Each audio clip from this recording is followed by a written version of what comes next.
Bonjour à tous et bienvenue dans cette nouvelle édition des Clés du Trésor. Je suis Dorothée Rouzet, chef économiste à la Direction Générale du Trésor. Et le thème du webinaire d'aujourd'hui, c'est les enseignements des politiques industrielles passées, qui recoupe une publication Trésor Eco qui est sortie hier. L'idée de cette publication, c'est que dans cette période de regain d'intérêt et d'utilisation des différents outils de politique industrielle, d'interrogation sur l'interaction entre politique industrielle et politique commerciale, il nous a semblé utile de revisiter le passé, donc de nous pencher sur l'historique des politiques industrielles dans 8 pays depuis 1945, de regarder comment évoluaient les objectifs de ces politiques, quels ont été les différents modèles dans les pays, parfois qui ont évolué au sein des pays, et quels enseignements on peut en tirer en termes de ce qui a marché, pourquoi ça a marché, quels sont aussi les enseignements des échecs sur les erreurs à ne pas commettre en politique industrielle. Donc ces travaux vont vous être présentés par les auteurs. Et sachant que nous garderons à la fin un temps pour les questions. Alors vous pouvez poser vos questions sans attendre la fin tout au long de la présentation dans l'onglet questions qui doit être normalement à droite de votre écran, et nous les prendrons à la fin de la présentation, mais encore une fois n'hésitez pas à les poser au fur et à mesure. Voilà, je ne vais pas être plus longue et je laisse tout de suite la parole aux auteurs pour vous présenter leurs travaux, à commencer par Charlotte Guelzo. Merci. Merci Dorothée et merci à tous de suivre cette présentation de nos travaux sur l'historique des politiques industrielles passées. Comme le disait Dorothée, dans les dernières années, plusieurs événements ont ramené la question de la politique industrielle sur le devant de la scène, avec donc des enjeux économiques. On peut penser par exemple au débat sur l'impact de la désindustrialisation, ou bien au décrochage de l'Europe, souligné par exemple par le rapport Draghi, avec le constat d'un positionnement insuffisant sur les secteurs de haute technologie. Ça pose des enjeux socio-environnementaux. On peut penser par exemple à l'enjeu de la décarbonation de l'appareil productif, ou bien aux enjeux sanitaires lors de la pandémie de Covid-19, avec l'enjeu du développement et de la production d'un vaccin en urgence. Et enfin, avec des enjeux de souveraineté.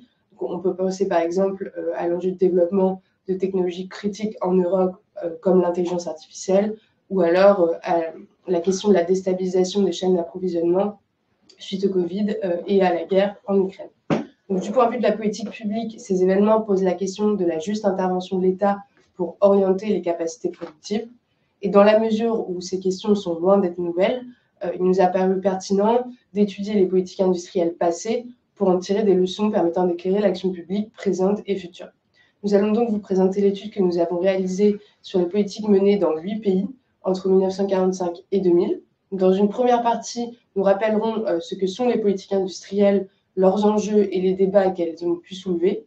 Ensuite, nous vous présenterons les différents paradigmes de politique industrielle que nous avons étudiés en France et à l'international. Et nous conclurons en vous présentant les leçons que nous en retenons. Et je laisse maintenant la parole à Bastien pour la première partie. Donc on va commencer par faire un tour d'horizon un peu général des politiques industrielles, tout ce que ça recoupe et comment ça a évolué vraiment de façon très générale à travers les décennies.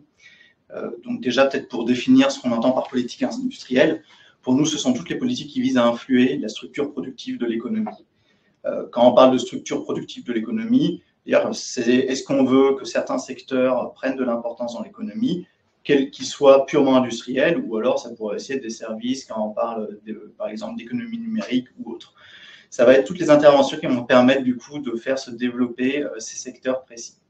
En général, on découpe ça entre deux types d'interventions. Donc un premier type, c'est les interventions verticales qui visent à soutenir un secteur en particulier. De façon très générale, ça va être des subventions, ça va être la création de champions nationaux, ça va être des aides diverses à des entreprises d'un secteur en particulier. Ça peut être un peu plus subtil que ces deux exemples qui sont très généraux, mais qui sont assez connus. Donc, par exemple, il y a France Stratégie qui parle de mécano-industriel quand l'État essaye d'organiser des fusions, des acquisitions dans certains secteurs précis pour profiter de synergies et d'économies d'échelle. Donc, si je donne un exemple là-dessus, c'est par exemple ce qui a été essayé il y a quelques années avec Alstom et Siemens et qui a échoué au final. D'autres types d'interventions plus douces que de la subvention, ça peut être des prêts à taux réduits par la puissance publique, qui est quelque chose qui se faisait auparavant en Europe, beaucoup moins aujourd'hui, mais qui se fait encore beaucoup en Chine avec des banques d'État qui vont donner des prêts à des taux réduits à certaines entreprises particulières ou à certains secteurs. Et d'autres types d'interventions comme des soutiens un peu différents à des entreprises d'un secteur particulier. L'autre type d'intervention générale qu'on voit, ce sont les interventions horizontales. Donc celle-ci cherche à créer un environnement qui est favorable au développement de l'ensemble des entreprises et pas juste d'un secteur particulier. Ça va comprendre des aides à l'innovation. Donc par exemple, on peut parler du CIR en France, le crédit d'impôt recherche, qui soutient toutes les entreprises qui vont faire de la recherche et qui n'a pas de critères de secteur particulier.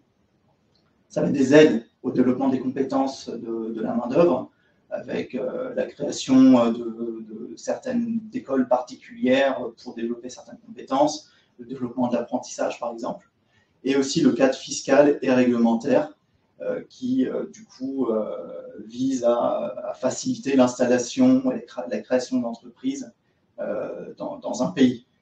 Ça va comprendre par exemple les baisses d'impôts de production qu'on a pu voir en France ces dernières années, ou des modifications du taux d'impôt sur les sociétés qu'on peut voir dans certains pays. De façon traditionnelle, on va dire, l'objectif des politiques industrielles, si on se penche sur les décennies d'après-guerre, c'était principalement de s'industrialiser pour certains pays qui constataient qu'ils avaient un retard vis-à-vis d'autres pays qui étaient plus avancés. Donc, ça va être le cas, par exemple, peut-être de la France dans l'immédiat après-guerre, mais surtout du Japon, par exemple, de la Corée du Sud, de l'Italie aussi pendant une certaine période. C'était une notion de rattrapage d'autres pays. Ou alors de développer un leadership dans certains secteurs, ce qui pouvait passer par la création de champions nationaux, en France par exemple, c'est bien connu, ou alors la création et le soutien d'un tissu industriel pour certaines filières, pour certains secteurs précis. Donc ça, c'est la vision un peu traditionnelle, et on voit qu'il y a eu des évolutions au cours des dernières décennies, donc en particulier à partir des années 80, il y a un nouveau consensus qui se forme sur les politiques industrielles, qui peut être résumé par la phrase qu'on a mis en titre de cette slide, qui est une phrase de Gary Becker qui disait qu'en fait la meilleure politique industrielle, c'est de ne pas en avoir du tout, qui résume bien l'esprit de l'époque et des décennies qui ont suivi. Ce consensus, il se base sur les limites des politiques industrielles qui ont été beaucoup plus mises en avant à partir de cette période. Donc, par exemple, le fait que en fait, l'État n'a pas forcément d'avantage en termes d'information pour savoir quels vont être les secteurs, les entreprises qui vont se développer et qu'il faut donc soutenir. Et donc c'est peut-être préférable de laisser ça au secteur privé, de ne pas trop intervenir, puisque ça fait courir le risque d'échec et de dépenses publiques qui est perdu. Il y a aussi le risque de capture qui est beaucoup plus mis en avant à partir des années 80 et 90. Donc là, il s'agit de l'idée que les entreprises vont pouvoir, d'une façon ou d'une autre, influer le comportement de l'État et de la puissance publique dans son choix de soutenir certains secteurs ou certaines entreprises. Et de façon aussi plus générale, du coup, c'est le risque de distorsion de concurrence que ça fait peser. Les distorsions de concurrence qui vont à la fois avoir lieu en interne. Donc, au sein d'un pays, si on commence à avantager certaines entreprises d'un secteur, de fait, on désavantage les autres qui ne bénéficient pas des mêmes aides. Et ça a aussi des conséquences au niveau international, puisque des pays qui vont donner plus d'aides, par exemple des subventions à certains secteurs, que d'autres pays vont du coup se voir avantagés sur le marché mondial, ce qui amène des récriminations des autres pays. La conséquence de ça, c'est que ça pose un risque de course en subventions. Les pays qui mettent le plus de subventions vont inciter de fait les autres pays à aussi mettre en place des subventions ou des soutiens sectoriels, des interventions verticales pour soutenir le même secteur, ce qui limite du coup l'efficacité à nouveau de la défense publique. Cette évolution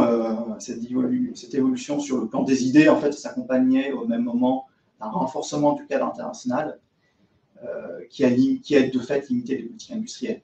Donc, en Europe, par exemple, il y a le développement de la politique de concurrence qui se renforce à partir des années 80, qui du coup vise principalement à limiter le risque de course aux subventions et à assurer qu'il n'y a pas de distorsion de concurrence entre les différents pays européens.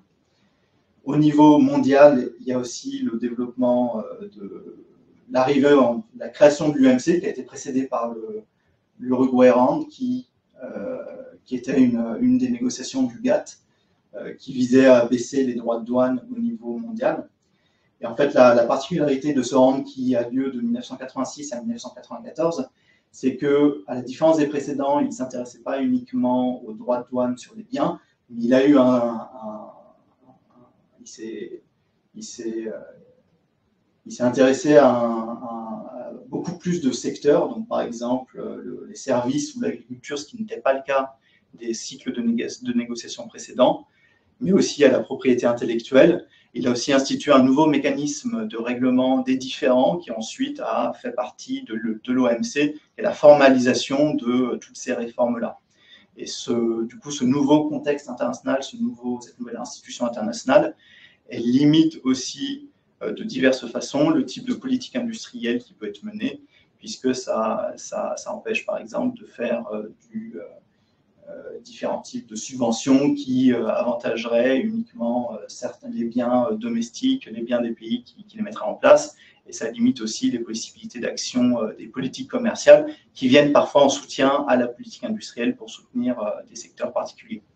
La dernière évolution qui est générale aussi, c'est l'internationalisation des entreprises, qui découle en partie du coup des réformes précédentes, mais qui amène à une réduction de l'intérêt de faire de la politique verticale, surtout en soutenant les champions nationaux, puisqu'à partir du moment où les entreprises sont vraiment présentes dans différents pays, les intérêts de ces potentiels champions sont en fait un peu moins alignés avec ceux du pays qui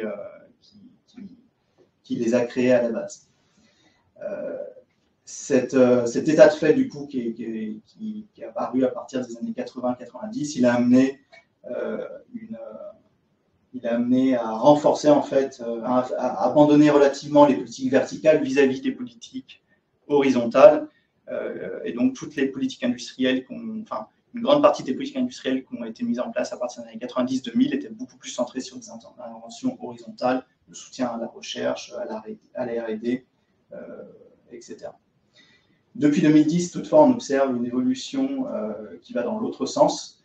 Il y a un retour en grâce des interventions sectorielles qui se fait à l'aune de différentes évolutions au niveau international, à nouveau. Donc déjà, on peut parler des crises. Donc en 2008 et puis plus fortement en 2020-2021, la crise du Covid, qui a mis en relief la fragilité du commerce international en cas de perturbations fortes, puisque on a eu des difficultés d'approvisionnement qui ont duré un certain temps sur un certain nombre de secteurs et qui ont mis du coup en relief la fragilité du système tel qu'il était conçu jusqu'à présent. D'un autre côté, les différentes réglementations internationales qui ont amené à réduire les subventions et les interventions verticales, et elles ont été progressivement remises en cause par différents pays. Donc si on donne deux exemples, la Chine qui est entrée dans l'OMC en 2000, on observe aujourd'hui qu'on a quand même une concurrence qui est déloyale de la part de ce pays qui est relativement forte, avec des aides versées qui sont très importantes et qui ne respectent pas forcément le cadre OMC d'une façon ou d'une autre. Outre-Atlantique, on peut parler de l'Inflation Reduction Act des États-Unis qui, de fait, ne respecte pas non plus le cadre du droit OMC. Sur diverses mesures qui visent à avantager la production de produits aux États-Unis. Et en plus de ça, la politique américaine depuis quelques années qui consiste à bloquer le mécanisme de règlement des différends de l'OMC, qui empêche du coup de répondre à ces différentes mesures qu'ils prennent à travers l'OMC. La dernière évolution qui est assez importante, c'est évidemment l'impératif climatique qui a pris qui est venu vraiment sur le devant de la scène au cours des 10-20 dernières années, qui impose du coup de mener un certain nombre de politiques industrielles sur certains secteurs qui ont besoin de décarboner et d'en développer des nouveaux. Ça s'observe, ces différentes évolutions, du coup, elles s'observent en fait dans les chiffres. Donc là, on vous a mis un graphe qui vient du papier de Juaz et Al, qui est un papier récent qui, en regardant le nombre d'interventions de politique industrielle qui a affecté le commerce international, entre 2009 et 2019 permet très bien d'illustrer la hausse de ces interventions verticales, puisqu'on est passé de 381 interventions recensées par ce travail en 2009 à 823 en 2019. Alors, c'est une mesure qui est évidemment limitée puisqu'elle s'intéresse uniquement aux politiques industrielles qui ont un effet sur le commerce international. Et il y a plein d'autres politiques industrielles qui n'ont pas d'effet, qui n'ont pas un effet visible, apparent sur le commerce international, qui ne sont pas comptabilisées ici, mais illustre bien la progression rapide, notamment depuis 2016-2017. Pour résumer, dans la période actuelle, on observe une mobilisation de ces politiques industrielles beaucoup plus forte pour poursuivre notamment 3 objectifs principaux. Donc la croissance et la compétitivité, c'est-à-dire viser des secteurs à haute valeur ajoutée, les développer, éviter de perdre en compétitivité sur ces secteurs-là. La transition écologique et numérique, qui comprend la décarbonation de l'industrie, des secteurs existants de l'industrie et aussi la création des filières dans ces nouvelles technologies de l'économie verte et de l'économie numérique, et le renforcement de l'autonomie stratégique et de la souveraineté pour éviter d'être trop dépendant d'approvisionnement qui pourrait être un peu fragile. Donc, je vais laisser maintenant Gaëtan continuer pour vous donner plus le contexte et l'évolution française. Merci Bastien. Donc face à ce contexte qu'a rappelé Bastien de hausse des politiques industrielles, il nous a semblé utile de se pencher sur les expériences du passé pour tirer éventuellement des leçons de ce qui a déjà été fait et orienter éventuellement les politiques futures. Donc on s'est intéressé à la période 1945-2000 et on a commencé par ce qui était le plus proche de nous, à savoir la France, que je vais vous présenter maintenant. Alors tout d'abord, la politique industrielle française d'après-guerre, elle a été marquée dans sa première phase par ce qu'on a appelé les grands projets. Donc les grands projets qui ont été guidés par l'idée de créer des filières avec des motivations plus ou moins liées à des objectifs de sécurité et d'intérêt militaire, mais aussi de performance économique avec l'idée de créer des filières où on serait performant et où on aurait des entreprises et des produits compétitifs en innovant et en répondant à un besoin fixé. Donc ces grands projets, on les définit un peu formellement, donc c'est une politique d'innovation dirigée où en fait on concentre à la fois les moyens financiers, donc des capacités de financement et des moyens scientifiques avec des instituts de recherche, de formation, dans le but de faire émerger une technologie avec un objectif un peu précis général. Les exemples un peu concrets de ça, les plus connus, c'est on a le TGV, on a le nucléaire, on a aussi Airbus, sur lequel on reviendra en détail dans la slide suivante. Mais ces grands projets, ils sont unis par certaines caractéristiques. Donc, ils sont notamment le fait qu'on se concentre là sur des grandes entreprises. Donc, c'est là où il y a l'idée de créer des champions nationaux. On mise sur un nombre réduit d'acteurs. Ensuite, on les met en relation avec, comme j'ai dit auparavant, avec le financement et les institutions publiques de recherche. On crée un peu une agence qui chapeaute tout ça avec l'État derrière. Et enfin, au-delà de la coordination, il y a une intervention de l'État via son levier de la commande publique, qui est beaucoup mobilisé, et aussi via, comme l'a aussi évoqué Bastien, via des crédits à taux réduit pour faciliter le financement de ces projets de recherche et d'industrialisation. Pour rendre tout ça un peu plus concret, on a détaillé ici quelques exemples de grands projets qui, comme vous le voyez, sont pour une partie des succès, mais aussi des échecs. Ça n'a pas été une politique qui a toujours réussi. Alors, pour commencer, on voulait parler donc d'Airbus, qui est un exemple de grand projet qui n'est pas uniquement français, puisqu'il a été créé aussi avec l'Allemagne pour former former un conglomérat européen qui pourrait à terme concurrencer et dépasser Boeing dans l'aéronautique. Ce qu'on a trouvé intéressant de noter sur cet exemple, c'est d'abord qu'Airbus ne réalise des bénéfices qu'à partir de 1991. Donc il y a un soutien sur le temps long qui est aussi dû aux fortes barrières à l'entrée dans ce marché. C'est quelque chose que doit aussi prendre en compte le soutien public ou la compréhension de cet exemple. Ensuite, c'est que l'aide de l'État s'est faite en partie par des avances remboursables, qui sont donc des subventions qu'on donne, mais qui doivent être remboursées au moins en partie en cas de succès commercial du produit, ce qui permet, en souci d'efficacité de la dépense publique, de dérisquer, ou du moins de permettre à l'État de mieux s'y retrouver en cas de succès du projet, ce qui était le cas ici.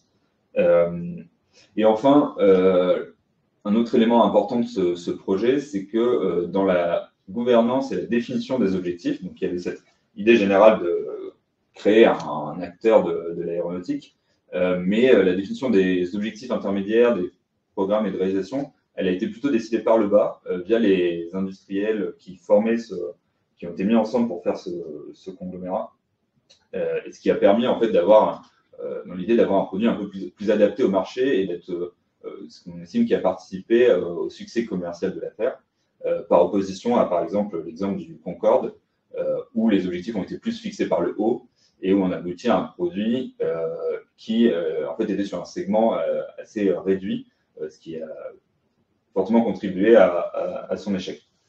Un autre exemple de succès, ensuite, c'est le nucléaire. Donc c'est un succès notamment parce qu'il a permis une phase d'industrialisation et de déploiement très rapide des réacteurs nucléaires en France, et qui s'est organisé autour d'une... elle a été pilotée par EDF, avec une planification assez forte, qui a en fait encadré ça en limitant la concurrence et surtout en mobilisant un réseau d'entreprises pour piloter toute cette industrialisation. À nouveau, dans cet exemple de projet, ce qu'on a trouvé intéressant, c'était qu'on considère que l'industrialisation a démarré en 1969 et qu'elle a été très rapide, mais ce succès-là, en fait, il a été aussi permis par une phase amont dès 1952, où on a créé des agences et des capacités de recherche, de R&D, sur le nucléaire, qui ont permis en fait à l'émergence de tout un réseau d'entreprises et de compétences qui ont après pu être utilisées au moment de la phase d'industrialisation. Un autre point intéressant, c'est que en 1969, au moment de cette passage d'industrialisation, il y a eu un choix technologique assez fort qui a été fait, où l'État avait le choix entre une technologie française et une technologie américaine. La technologie américaine étant jugée par EDF plus performante commercialement. Et le choix de l'État français a été de prendre la technologie américaine, ce qui n'était pas forcément évident à l'époque. On aurait pu se dire que ça aurait été mieux d'un point de vue souveraineté ou des efforts qui ont été faits de tout baser sur la technologie française. Et en fait, ce choix a aussi participé finalement au succès du déploiement rapide, parce que ça a permis d'avoir un produit à la fois de meilleure qualité et aussi plus exportable, car plus compétitif en fait sur le long terme. Donc tout ça, c'était sur la partie des succès des grands projets, mais il y a aussi des échecs. Il y en a eu plusieurs, notamment le plan satellite ou le plan machine-outil, mais on a choisi de retenir le plan calcul, dont l'objectif, c'est enfin de créer un ordinateur made in France. Donc, comme vous pouvez un peu le constater, ça n'a pas été une réussite. Et l'idée de ce projet, ça a été de faire à la fois en même temps un projet de recherche et de formation sur tous ces aspects informatiques et un volet industriel pour, avec deux entreprises, créer cet ordinateur et tout ce qui va avec Made in France. Le tout soutenu par des subventions à la R&D et aussi des incitations à acheter français dans le secteur public. Donc acheter ces ordinateurs-là, l'État n'ayant pas la main sur les choix du secteur privé. Donc ça a été arrêté assez rapidement en 1975. Et les raisons de cet échec qu'on voit, ça a été d'abord le choix en fait a été fait de vouloir concurrencer le géant de l'époque qui était IBM sur le même segment sur lequel il s'était positionné et sur lequel il était performant. En plus en mettant en place des systèmes d'exploitation qui étaient incompatibles avec les autres produits IBM, donc pour en fait créer une dépendance du utilisateur au produit de son plan calcul, ce qui a été un choix qui finalement n'a pas été payant puisque les produits n'ont pas été au niveau des performances et des prix des produits IBM, qui étaient donc sur le même segment. Ensuite, il y a eu des soucis de gouvernance avec deux acteurs qui avaient des visions assez opposées et qu'on n'a pas vraiment réussi à réconcilier. Et enfin, on observe aussi que contrairement à l'exemple précédent, le nucléaire, ici, on n'avait pas véritablement de main-d'œuvre d'excellence existante au préalable. Et il y avait moins ce réseau d'entreprises et de formations là depuis plusieurs années, voire dizaines d'années. Et donc, ça n'a pas facilité en fait l'émergence d'un acteur à succès. Donc voilà ce que j'avais à vous dire sur les grands projets, mais ça a été, même s'ils sont très présents dans l'imaginaire collectif, ça a été qu'une période de la politique industrielle française qui, en fait, dès les années 70, a évolué et s'est adapté aussi, et encore plus dans les années 80, au contexte de mondialisation. Donc on a eu d'abord la politique verticale, donc, centrée sur des secteurs qui a évolué. Alors dès les années 70, on a un peu dévié de la logique de grands projets pour mettre en place ce qu'on appelait des contrats de développement, où on a essayé de pousser les grands groupes à aller vers des secteurs et des filières d'avenir, avec des contrats avec l'État.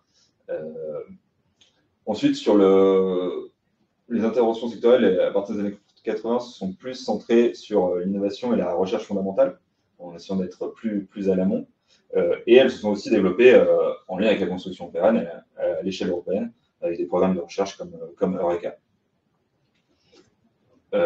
Dans le même temps, on a eu, d'un point de vue global, une horizontalisation des soutiens, au-delà de l'évolution de la politique verticale. À partir des années 80, on a vu un peu l'abandon des grands projets et mise en place de les exemples qu'évoquait Bastien, du CIR de 1982, puis de la privatisation et de la mise en concurrence progressive des champions nationaux. Cette évolution, elle se justifie par plusieurs éléments. Donc, comme l'a dit Bastien, il y a le fait que les règles européennes de concurrence ont restreint cette politique verticale. Il y a aussi le fait que les entreprises sont devenues internationales. Donc, la stratégie de champions nationaux faisait moins sens, puisque leurs intérêts n'étaient pas forcément alignés avec ceux de l'État français, qui était plus en capacité de s'en détacher. Et aussi parce qu'on entre dans une phase d'innovation où les produits innovants sont devenus plus diffus et aussi plus flous, plus durs à anticiper. Et où donc la vision en fait publique devient plus risquée et où il était jugé plus préférable de laisser plus les innovations émerger via le secteur privé. Donc voilà pour la France, et je laisse maintenant Charlotte vous dire quelques mots des exemples internationaux. Donc, merci Gaëtan. Donc, je vais maintenant vous présenter quelques exemples de modèles de politique industrielle que nous avons pu étudier à l'étranger. Donc, l'idée, c'est d'illustrer la diversité des stratégies qui ont été adoptées par les pays. Et donc, on regardera d'abord les modèles asiatiques, qui sont des bons exemples de politique industrielle de rattrapage. Donc, comme Bastien le disait plus tôt, la politique de rattrapage, l'idée, c'est de développer des secteurs industriels qui existent déjà dans d'autres pays. Ensuite, je présenterai 3 trajectoires européennes avec le Royaume-Uni, l'Allemagne et la Finlande. Et je finirai par les États-Unis, qui constituent cette fois un bon exemple de politique industrielle à la frontière technologique, c'est-à-dire en développant des filières innovantes. Donc vous vous demandez peut-être pourquoi cette première slide est illustrée par un vol d'oie. Donc il s'agit d'un clin d'œil à la théorie du vol d'oie sauvage de l'économiste Akamatsu, qui a été utilisé pour décrire le développement d'industries à valeur ajoutée croissante successives dans plusieurs pays asiatiques. Donc, si chacun des modèles asiatiques a ses spécificités, on peut quand même trouver des points communs dans leur développement. Et donc, c'est ces points communs-là que je vais vous présenter dans le cas du Japon, de la Corée du Sud et de la Chine. Donc, après la Seconde Guerre mondiale, ces pays ont progressivement développer des filières industrielles de valeur ajoutée de plus en plus fortes, avec par exemple d'abord des filières comme la construction navale, l'industrie lourde, puis des filières comme l'automobile, et enfin des filières de valeur ajoutée comme l'électronique. Dans chacun de ces pays, l'action de l'État a accompagné ce développement industriel, et donc avec des caractéristiques communes, même si encore une fois, chaque pays a des spécificités propres. Donc d'abord, les pays ont mis en place un mix d'instruments pour aider au financement de l'industrie. et qui ne se réduisaient donc pas à de la subvention, avec par exemple l'utilisation de crédits à taux préférentiel.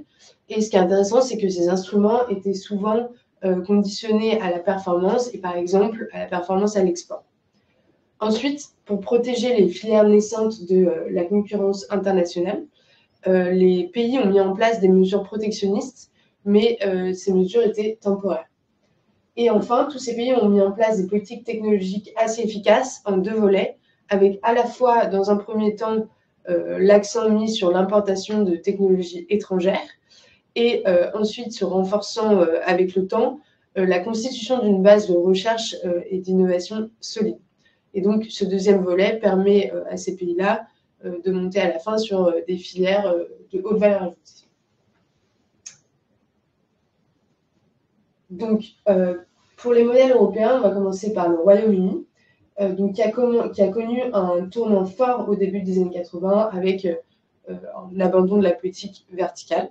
Donc, à la fin de la Seconde Guerre mondiale, un peu de la même façon que la France, le Royaume-Uni a mené une politique industrielle très verticale, centrée sur la création de champions nationaux. Donc, le rationnel était l'intérêt d'avoir des économies d'échelle et donc le fait qu'avoir des grosses entreprises permettait d'avoir des entreprises plus puissantes sur les marchés. Et donc, pour encourager la création de ces champions nationaux, le Royaume-Uni a par exemple facilité la fusion d'entreprises nationalisées. Ils ont également utilisé des subventions avec des résultats mitigés, notamment dans les secteurs de haute technologie. Et ils ont également eu recours à la commande publique dans des secteurs comme la défense ou la pharmacie, cette fois avec des résultats plus positifs. Donc, après l'élection de Margaret Thatcher en 1979, le soutien vertical a été arrêté et l'action d'État a été recentrée sur une politique plus horizontale, et notamment sur l'innovation, avec par exemple la facilitation de l'accès au financement pour les projets innovants et le développement du capital risque qui était soutenu par la politique fiscale. Donc, cette trajectoire explique qu'à la fin du XXe siècle, les industries traditionnelles du Royaume-Uni ont périclité, mais que des secteurs de haute technologie, comme par exemple la pharmacie, se soient développés. Dans le cas de l'Allemagne, ce qui est intéressant, c'est que de la RFA, c'est que c'est un exemple de politique très décentralisée et collaborative, ce qui explique sûrement en partie l'émergence du Mittelstand allemand, donc un réseau dense d'entreprises industrielles de taille moyenne et intermédiaire autour de secteurs de moyenne technologie comme l'automobile ou les machines-outils. Donc, en Allemagne, l'État fédéral se concentre sur l'amélioration des conditions cadres, avec des problématiques comme l'innovation ou l'accès des PME au marché, tandis que les Länder vont mobiliser des outils de politique industrielle plus verticale via, par exemple, les banques régionales de développement, la politique de formation ou des aides aux PME. Par ailleurs, l'État a attribué aux organisations professionnelles des fonctions d'orientation, via, par exemple, la normalisation industrielle ou la formation professionnelle. Et donc, ces organisations vont jouer un rôle important. Donc, on va avoir une politique collaborative entre ces acteurs locaux que sont les Länder et ces organisations professionnelles. Enfin, l'exemple de la Finlande est intéressant car elle a eu une politique technologique très efficace à partir des années 1980 qui lui a permis d'être à la pointe dans le secteur des technologies de l'information et de la communication au début des années 2000 avec notamment l'entreprise Nokia. Donc, les soutiens à l'innovation apportés par l'État finlandais apparaissent très efficaces lorsque l'on met en regard leur montant et les résultats obtenus. Et parmi les caractéristiques de cette politique technologique, on peut mentionner le fait qu'elle couvrait toute la chaîne de l'innovation, donc de la recherche fondamentale à la valorisation économique, avec par exemple des outils de capital risque. Donc, par ailleurs, dans les années 1970, la Finlande avait mis en place un renforcement de l'enseignement supérieur, ce qui a pu contribuer à la disponibilité d'une main-d'œuvre hautement qualifiée et soutenir le développement donc, des technologies de l'information et de la communication. On termine notre voyage avec les États-Unis, qui donne un bon exemple de politique d'innovation à la frontière technologique, puisque ce pays a été le foyer d'innovation technologique majeure durant cette période. Le développement de l'innovation aux États-Unis n'est pas le seul produit de l'action de l'État fédéral et correspond aussi à un environnement favorable, mais on peut mettre en avant quelques actions de l'État fédéral qui ont soutenu le développement de ces technologies. et notamment à la fin de la Seconde Guerre mondiale et dans le cadre de la guerre froide. Donc à la fin de la Seconde Guerre mondiale, les États-Unis peuvent déjà s'appuyer sur une base de recherche et de technologie développée. On peut penser par exemple à l'université Stanford qui a été créée en 1885 ou au National Institute of Health en 1887.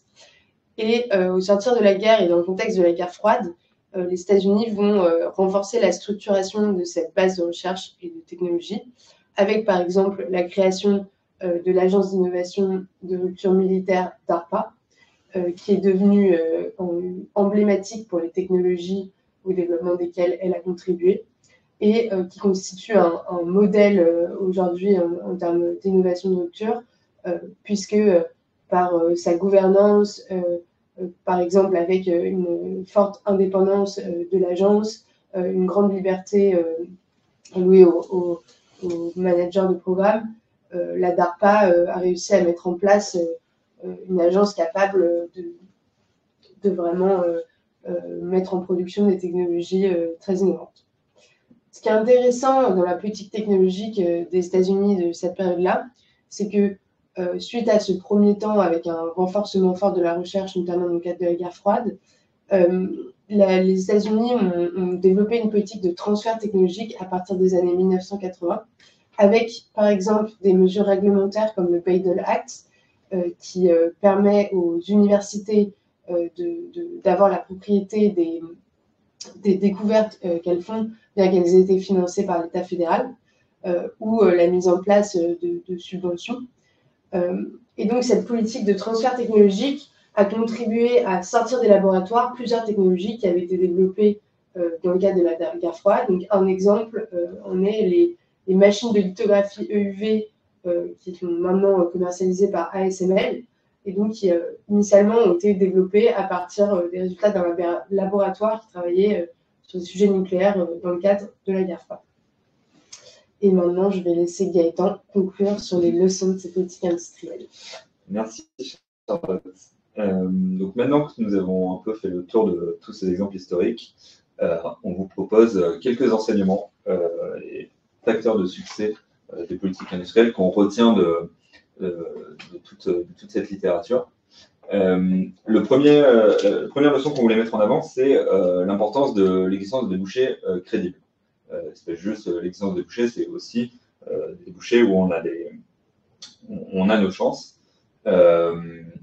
En effet, ce qu'on a noté, donc déjà que dans un premier temps sur les marchés où les marchés publics avaient un rôle important dans les débouchés d'un secteur, typiquement c'était le cas pour le nucléaire ou le TGV, voire l'aéronautique dans le contexte post-guerre bien sûr. Il y avait une certaine efficacité à soutenir l'émergence dans un secteur via la commande publique en lui garantissant des débouchés. Maintenant, quand le marché est plus diffus, que la puissance publique ne peut pas assurer ses achats, typiquement en cas des nouvelles technologies ou on l'a vu avec le plan calcul, il y a cette importance d'identifier des segments porteurs. C'est-à-dire de miser sur soit le public ou le privé parviennent à miser sur des segments où il y a de réelles chances de compétitivité et d'avoir des acheteurs. Dans le cas contraire, on risque d'avoir des politiques inefficaces. On en a cité quelques-unes. Donc, il y avait le Concorde avec son marché trop étroit ou le plan calcul avec l'idée que si on va sur un segment où en fait on n'a pas forcément de compétences particulières à mettre en avant et qu'il y a un acteur qui est déjà très fort, on peut avoir moins nos chances. Ça, c'était une première leçon. En deuxième, on voulait mettre en avant aussi l'importance d'avoir un cadre exigeant et une mise en concurrence des acteurs.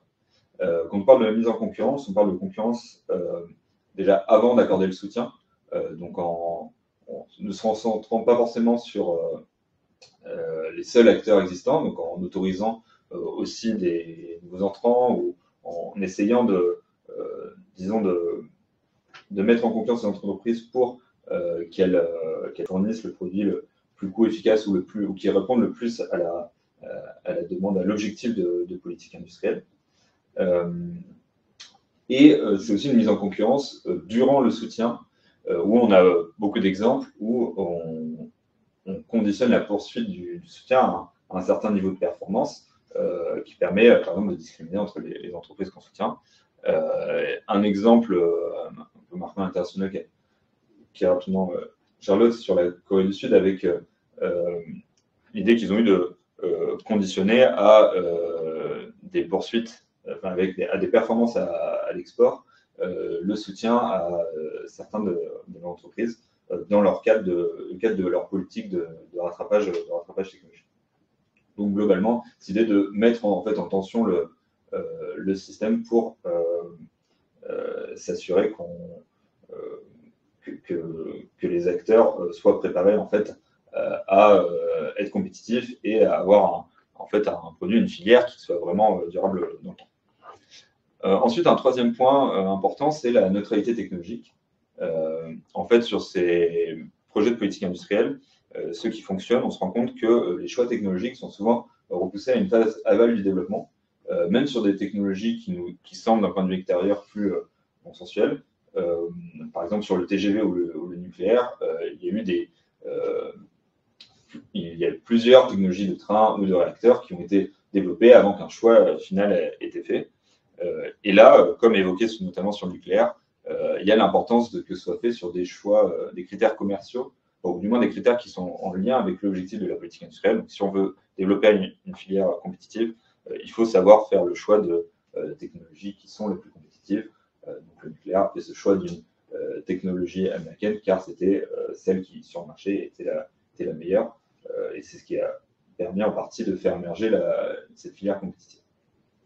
Et enfin, le dernier point, un peu transversal, c'est l'importance de ce qu'on appelle les conditions cadres pour le développement d'une filière ou le succès d'une politique industrielle. Donc on l'a évoqué dans les exemples, l'existence d'un écosystème de formation d'entreprises et de personnel qualifié est importante pour permettre l'émergence d'un secteur compétitif ou tout simplement d'un tissu en général compétitif. Et au-delà de ça, il y a un certain nombre de conditions cadres qui en fait conditionnent la bonne santé des filières. Il y a notamment le cadre de financement, la capacité du secteur financier à permettre aux entreprises innovantes de se développer dans une période où elles ont plus besoin de financement, mais également tout l'ensemble des réglementations, la capacité de la recherche, des résultats de la recherche à être transférés aux entreprises, qui forment ce qu'on appelle donc, ces conditions de cadre et qui conditionnent grandement en fait, le succès des politiques industrielles, qu'elles soient verticales ou horizontales. On arrive à la fin de notre présentation.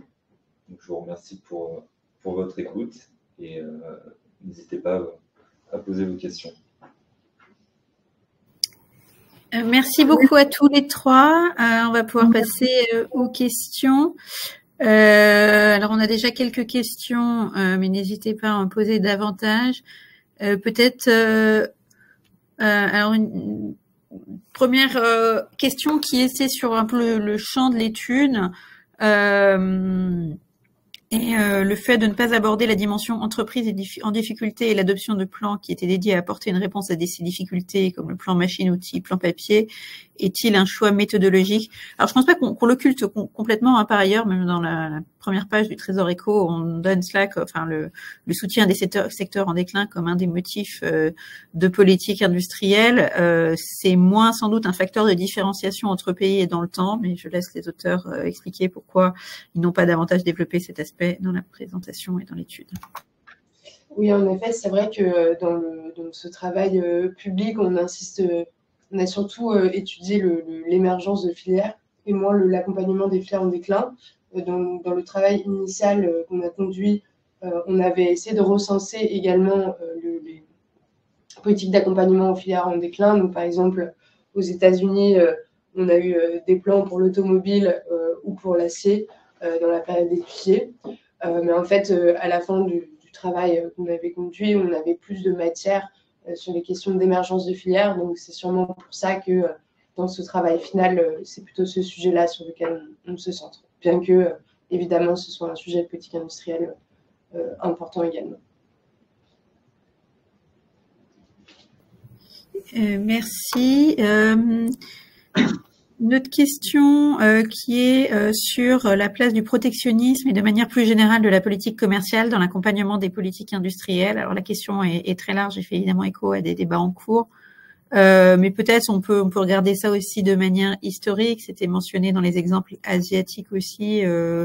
Peut-être Charlotte, si tu veux développer un peu ces exemples-là, et puis évidemment d'autres réflexions plus générales sont bienvenues aussi. Oui, peut-être du coup sur la mise en place de mesures protectionnistes de façon théorique, c'est justifié par l'existence d'effets d'apprentissage pour les premiers entrants dans une filière industrielle et donc pour la nécessité de protéger ces premiers acteurs industriels-là. Après, évidemment, ça peut avoir des effets ambigus puisque ça peut contribuer à développer des filières qui sont non compétitives si la mesure protectionniste va bien dimensionnée, et ça peut avoir un impact sur les filières qui utilisent en intrant ces produits-là.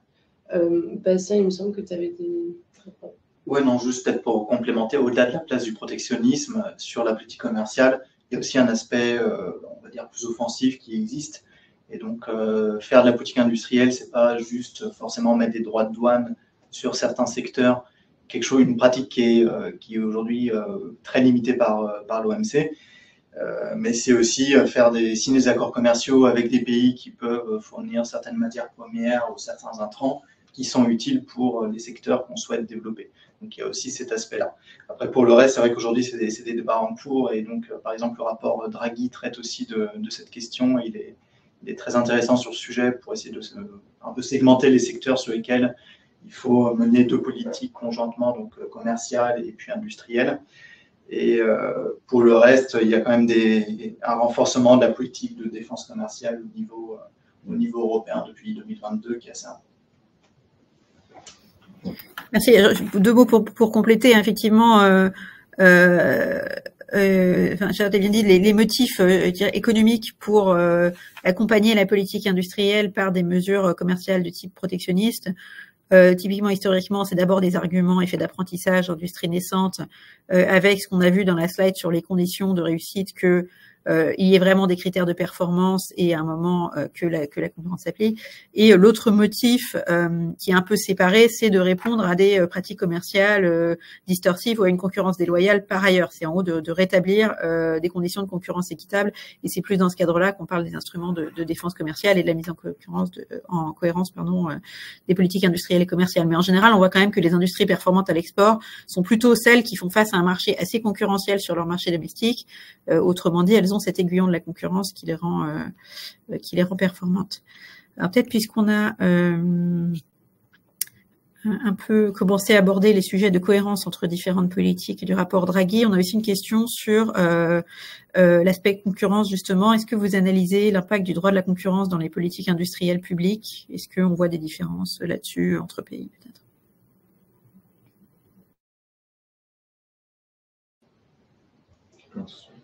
C'est vrai que c'est un axe qu'on a moins développé dans ce travail-là, mais donc qui est développé par d'autres économistes, par exemple Philippe Aillon, qui serait intéressant, par exemple, sur la question de l'innovation, voir dans quelle mesure cette politique de la concurrence peut permettre de renforcer l'innovation. On a tout de même parlé de cette notion de concurrence dans l'attribution des aides. Donc, ce qu'on a vu, par exemple, dans le cas des États-Unis, c'est que par exemple, dans le cas de la DARPA, le fait de mettre en concurrence différentes entreprises dans les appels à projets permet, in fine, de faire émerger des technologies plus innovantes. Je sais pas si ouais, bah en effet, ouais, on a regardé cette question de la concurrence sur l'aspect plus droit de la concurrence globale et ses effets sur l'émergence de filières. Je pense que la difficulté aussi, c'est que quand même une différence assez nette de contexte entre la période passée qu'on a étudiée et la période actuelle, notamment ce qu'on disait sur la question des champions nationaux, où qui peut paraître être un choix beaucoup moins évident aujourd'hui que dans le passé, du fait notamment de l'internationalisation des entreprises et du fait qu'il est plus difficile de lier leurs intérêts avec celles directes des États. Et donc c'est en partie, je pense, pour ça que c'est une question qu'on aborde moins sur cette période. Merci. Alors, j'ai pris une question très précise sur Airbus. Pour Airbus, l'ensemble des avances remboursables ont-elles été remboursées à date? C'était mentionné dans les aspects de politique industrielle Airbus. Et alors, du coup, on s'est posé la question également et on a cherché. Donc, à la fin des années 95, ils étaient à moitié remboursés. Donc, c'est l'élément précis qu'on a trouvé. Après, dans la mesure où, en fait, ces avances remboursables correspondaient à plusieurs projets, c'était difficile de trouver le détail pour chaque projet. Et par ailleurs, la notion de remboursement dépend donc des critères qui avaient été fixés initialement. Et donc, il n'est pas évident de répondre de façon simple à cette question. Peut-être pour compléter la question des avances remboursables, dans le contentieux qu'il y avait entre Airbus et Boeing, c'était quelque chose d'assez central puisque Boeing disait que les avances remboursables étaient une forme de subvention, alors du côté américain, ils faisaient des choses aussi un peu similaires, donc Airbus contre-attaquait. Mais c'était au centre du contentieux OMC avec la question de savoir est-ce qu'il les rembourse et aussi est-ce qu'il les rembourse à un taux qui aurait été comparable à celui du marché. C'est en effet une question importante sur les avances remboursables, l'opérationnalisation du remboursement. Du coup, dans le cas d'Airbus, ça a plutôt au moins été en partie mis en œuvre, mais c'est vrai que c'est un peu un enjeu opérationnel, notamment quand c'est plutôt conditionné à des tu sais, en cas d'échec, c'est un peu dur de les récupérer l'argent. Merci. Alors, maintenant, une question beaucoup plus large. Quelles leçons tirez-vous sur la conception d'une politique industrielle qui cherche à atteindre les objectifs environnementaux? Sachant évidemment que ces objectifs sont relativement récents d'un sens par rapport à la période qu'on analyse. Mais que vous avez des réflexions là-dessus? Alors, en effet, c'était un objectif qui était moins présent sur la période passée.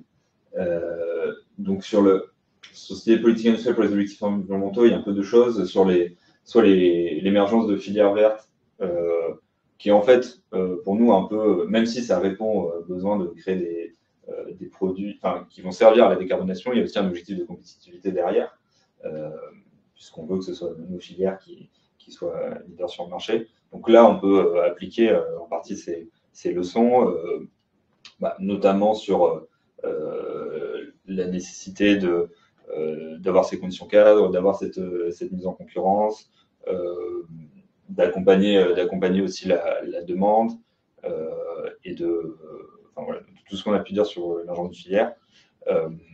Ensuite, sur la décarbonation en elle-même, c'est vrai que c'est un sujet un peu plus neuf et qu'on a étudié par ailleurs, et pour ça je vous recommande la lecture du rapport du pôle zéro carbone sur les enjeux économiques de la transition qui est sorti il n'y a pas longtemps, où on analyse plutôt les enjeux qui sont quand même assez différents de tarification du carbone, soutien à l'innovation et renforcement du cadre MACF et aide à la mise en place justement de ces projets un peu innovants de décarbonation qui, dans leur conception, en fait, reprennent aussi ces idées de mettre en concurrence les acteurs, s'assurer qu'on soutient aussi des filières d'avenir en essayant d'être ambitieux dans nos soutiens climatiques pour vraiment avoir des filières décarbonées et compétitives à long terme. Merci. Alors, il ne nous reste que quelques minutes. Nous avons aussi une question sur le rôle de la commande publique dans la politique industrielle. C'était mentionné dans la politique historique de grands projets français. On sait que ça joue un rôle aussi aux États-Unis. Est-ce que vous pouvez développer un petit peu ces aspects commande publique dans les exemples qu'on a pu donner? Alors, en effet, la commande publique a pu jouer un grand rôle dans les exemples qu'on a donnés. Mais ce qu'on retient, c'est que il faut savoir en fait différencier les marchés où c'est pertinent d'utiliser beaucoup la commande publique et ceux où ça l'est moins. Donc dans les grands projets, il y a beaucoup d'exemples de marchés qui étaient en tout cas à l'époque assez naturellement publics, que ce soit les TGV, le nucléaire ou même Airbus, en tout cas à l'époque. Donc là où il y a une vraie justification. Mais il me semble qu'il faut aussi garder en tête que il y a beaucoup de secteurs où la commande publique a quand même un rôle limité. Donc même si elle peut être efficace, il ne faut pas non plus en attendre trop d'elle. Puisque ça peut représenter qu'une part infime des débouchés, et qu'il ne faut pas qu'elle soit trop décorrélée des attentes du secteur privé. C'est ce qu'on voit notamment dans l'exemple du plan calcul, où même si la commande publique a poussé les gens à acheter des ordinateurs Made in France, ça n'a pas convaincu le secteur privé qu'ils étaient plus performants que ceux d'IBM. Donc c'est une partie-là.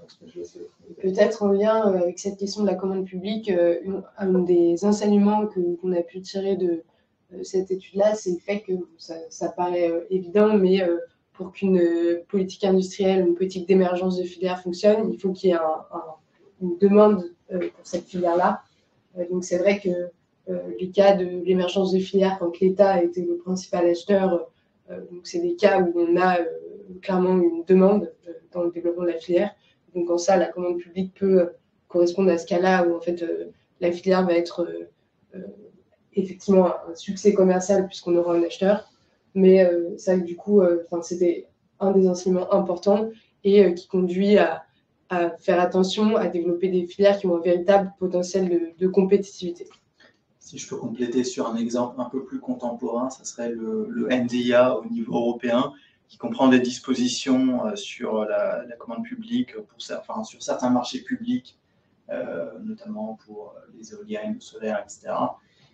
Et qui prend un peu en compte ces différents aspects. Donc il y a un aspect, on veut potentiellement s'assurer un approvisionnement qui soit sûr. Et dans ce cas-là, ce texte-là, il propose d'utiliser dans certains cas le critère de résilience qui permet d'avantager pour une commande où en fait le fournisseur principal sur le marché c'est un pays tiers à l'Union européenne. On peut avantager des entreprises européennes sous certaines conditions. Mais il prend aussi, donc, pour garantir un bon approvisionnement et avoir une chaîne de valeur européenne. D'un autre côté, il prend aussi en compte la nécessité de protéger les finances publiques et éviter un dérapage qui soit trop important dans le cas d'une filière domestique qui serait moins compétitive. Puisque si l'écart de coût entre les différents offreurs sur ces marchés publics est trop important, alors cette possibilité disparaît.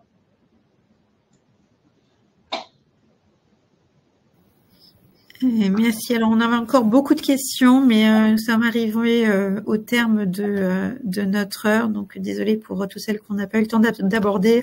Il y avait des questions notamment sur les politiques européennes actuelles, y compris les annonces très récentes sur lesquelles on aurait pu aussi passer une heure entière. Donc, très difficile d'y répondre en quelques minutes. Mais en tout cas, merci à tous pour votre intérêt.